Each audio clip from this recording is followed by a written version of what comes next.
السلام علیکم اسٹوڈنٹس، اسلامیات کی کلاس میں خوش آمدید۔ آج ہمارا سبق کا عنوان ہے اللہ اور اس کے رسول کی محبت اور اطاعت۔ اللہ اور اس کے رسول کی محبت اور اطاعت۔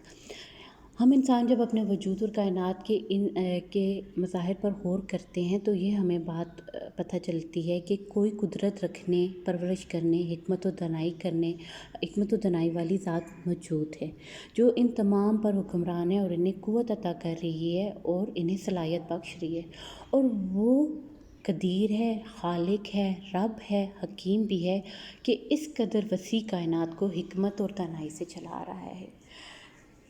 اور یہ ذات کون سی ہے؟ یہ ذات اللہ تعالیٰ کی ہے جس کی تخلیق کے جلوے ہر جگہ نمایاں ہیں۔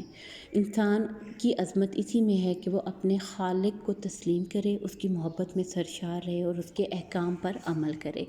قرآن مجید میں اسی جانب اشارہ کرتے ہوئے ارشاد ہوتا ہے، ترجمہ: اے لوگو، اپنے اس رب کی عبادت کرو جس نے تم کو پیدا کیا ہے۔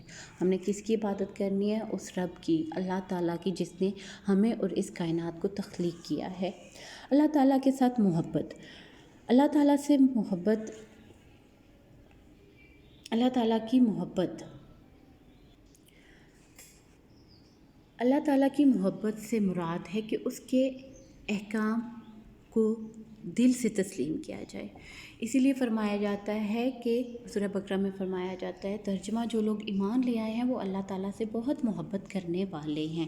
ہمارے ایمان کا تقاضا ہے کہ اللہ سے محبت کی جائے۔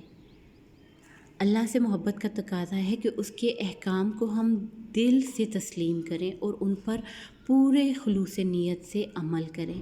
اللہ کی رحمت ہے کہ اس نے ہر دور میں انسان کی رہنمائی کے لیے انبیاء کرام کو بھیجا ہے، اور ان انبیاء کرام کو اپنے احکام وہ کتاب کی شکل میں عطا کیے ہیں۔ ہمارے نبی حضرت محمد صلی اللہ علیہ وسلم اس سلسلہ ہدایت کے آخری پیغمبر ہیں، اور قرآن مجید آخری کتاب ہے جو آپ پر نازل کی گئی ہے، اور یہ کتاب وہ رہتی دنیا کے لیے ہدایت کی کتاب ہے اور انسان کی فلاح کے لیے آخری پیغام ہے۔ اس پر عمل کر کے ہی ہمیں دنیا اور آخرت میں کامیابی حاصل ہو سکتی ہے۔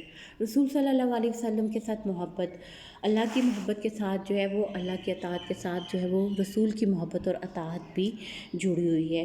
رسول صلی اللہ علیہ وسلم کی محبت بھی ایمان کا تقاضا ہے۔ قرآن مجید میں اسی محبت کا ذکر کرتے ہوئے ارشاد ہوتا ہے، ترجمہ: نبی کریم صلی اللہ علیہ وسلم مومنوں کے لیے ان کی اپنی جانوں سے بھی زیادہ محبوب ہیں۔ کہ نبی کی محبت کا تقاضا یہ ہے کہ ہم نبی صلی اللہ علیہ وسلم کی ذات کو اپنی جان سے بھی زیادہ عزیز تر رکھیں، کہ اگر ہمیں اپنی جان اور نبی صلی اللہ علیہ وسلم کی محبت و اطاعت میں سے کسی ایک چیز کا انتخاب کرنا پڑے تو ہم اپنی جان ان کی محبت میں قربان کرنے میں ذرا بھی نہ ہچکچائیں، اور اپنی جان دے کر بھی نبی کی محبت کے ساتھ اپنا رشتہ برقرار رکھیں۔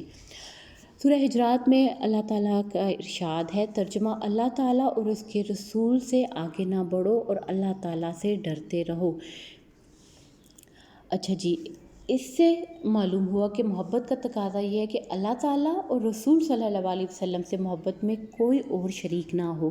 رسول صلی اللہ علیہ وسلم کی محبت تمام رشتوں، تمام تعلقات سے بڑھ کر ہو۔ ہماری جان، ہماری ماں باپ، ہر چیز سے بڑھ کر وہ ہمیں حضور صلی اللہ علیہ وسلم کی محبت ہو۔ رسول اللہ صلی اللہ علیہ وسلم سے محبت کا لازمی نتیجہ یہ ہو کہ آپ صلی اللہ علیہ وسلم کے ارشادات کو تمام ذاتی پسند ناپسند پر ترجیح حاصل ہو۔ اسی کے بارے میں قرآن مجید میں اللہ تعالیٰ نے فرمایا ہے، ترجمہ: اللہ تعالیٰ اور رسول صلی اللہ علیہ وسلم کی اطاعت کرو اور اپنے اعمال کو ضائع نہ کرو۔ یعنی اطاعت کے بغیر اعمال ضائع ہو جاتے ہیں۔ اگر ہمیں دنیا اور آخرت میں کامیابی چاہیے تو ہم نے کیا کرنا ہے؟ ہم نے اللہ تعالیٰ کی اطاعت اور محبت کے ساتھ ساتھ نبی صلی اللہ علیہ وسلم کی اطاعت اور محبت بھی کرنی ہے، اور یہی ہماری کامیابی کا ذریعہ ہے۔